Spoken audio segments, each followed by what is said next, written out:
Assalamualaikum warahmatullahi wabarakatuh. Ada seseorang yang bermimpi. Dalam mimpinya itu dia diberi ondol-ondol. Ondol-ondol apa ya bahasa Indonesianya ya? Ya ondol-ondol lah, itu yang bulat-bulat ondol. Diberi 5 ondol-ondol. Ada 5 ondol-ondol itu, perintahnya yang 2 ondol 1 dan kedua silahkan kamu makan. Ondol yang ketiga dan keempat silahkan kamu buang. Dan ondol yang kelima silahkan kalian tanam atau kubur di dalam tanah.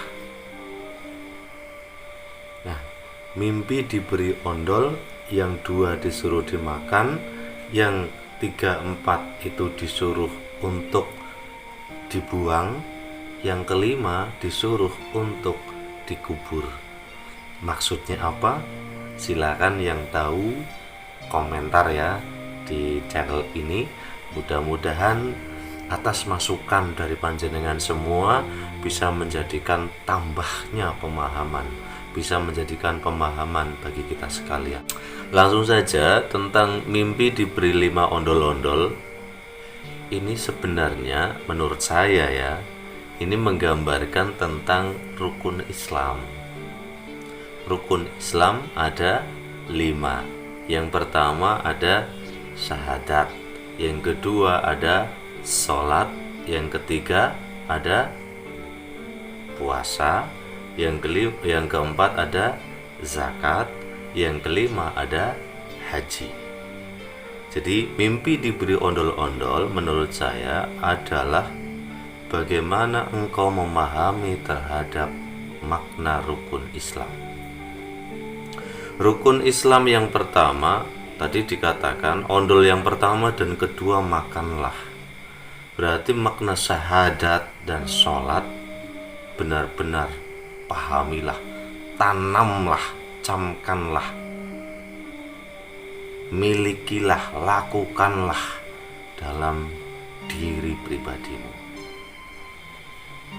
Nanti kita bahas ya. Yang ketiga, keempat, ondol-ondol itu disuruh dibuang. Rukun Islam yang ketiga adalah puasa. Yang keempat adalah zakat.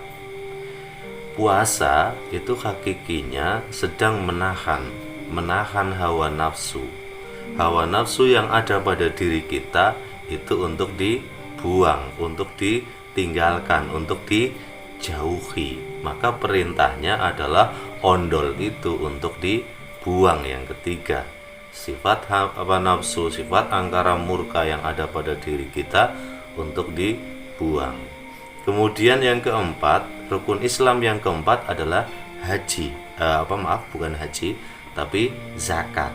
Zakat itu apa? Zakat itu membersihkan harta yang kita miliki. Jadi nafsu terhadap kepemilikan harta jauhilah, buanglah jauh-jauh. Jangan sampai ada pada diri kita. Makanya ondol yang keempat disuruh untuk dibuang.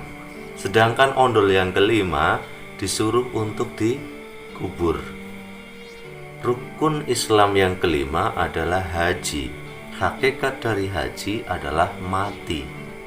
Makanya sanepanya itu dikubur. Orang mati itu ya dikubur. Artinya apa? Ketika kita kembali kepada Allah, bukan membawa jasad kita. Biarkan jasad itu mati. Jasad itu ada istilah dalam orang Jawa, mati sakjroning urip.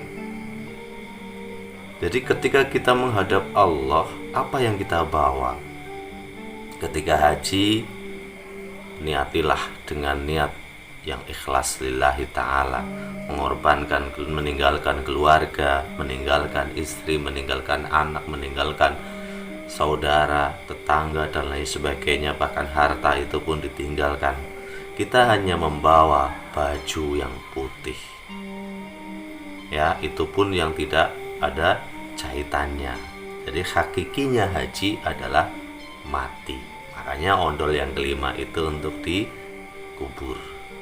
Nah, Makna kelima rukun Islam ini, bagaimana diri kita bisa menjalani semua itu, bukan hanya sekedar syariat saja, tetapi sampai kepada hakikatnya. Hakikat syahadat adalah bagaimana kita benar-benar menyaksikan, benar-benar merasakan kehadirat Allah Subhanahu wa Ta'ala. Ini level tertinggi, level yang paling susah. Saya pun belum bisa. Kalau panjenengan bisa, alhamdulillah.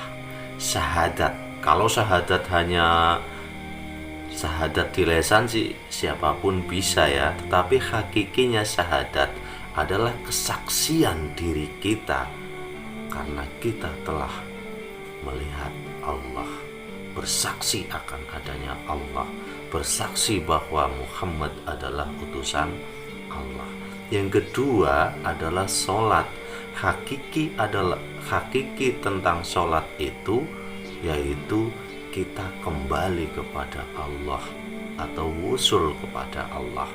Jadi ketika kita sholat itu sebenarnya kita sedang menyambungkan ruh kita dengan Allah Subhanahu wa Ta'ala, agar kita selalu sambung, selalu terhubung.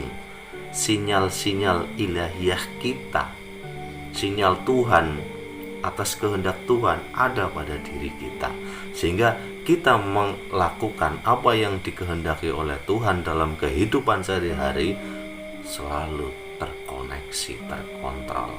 Jadi sholat itu hakikinya adalah kita sambung dengan Allah Subhanahu wa Ta'ala. Itu yang harus diwujudkan dalam diri kita. Kalau tadi puasa menahan diri dari hawa nafsu, itu yang harus dibuang. Zakat, kepemilikan atau serakah perkara duniawi atau kumantil-kantil terhadap perkara materi, itu yang harus dibuang. Ya, jadi mimpi itu sangat luar biasa yang sudah diberikan oleh Allah, dijadikan sebagai petunjuk untuk manusia. Tinggal bagaimana diri kita bisa memahaminya, karena itulah kehendak Allah atas semua makhluknya. Mudah-mudahan kita semua diberi isyarat, diberi lewat mimpi, diberi lewat keadaan terjaga, benar-benar kita bisa memahaminya, benar-benar kita bisa melakukannya. Amin ya rabbal alamin. Mungkin itu saja untuk pertemuan kali ini. Apabila banyak kekurangan, kekhilafan, kesalahan, saya mohon maaf yang sebesar-besarnya. Dan apabila ada hal yang baik, itu semata-mata merupakan pemberian pengetahuan yang diberikan oleh Allah kepada kita semuanya. Wallahu a'lam. Assalamualaikum warahmatullahi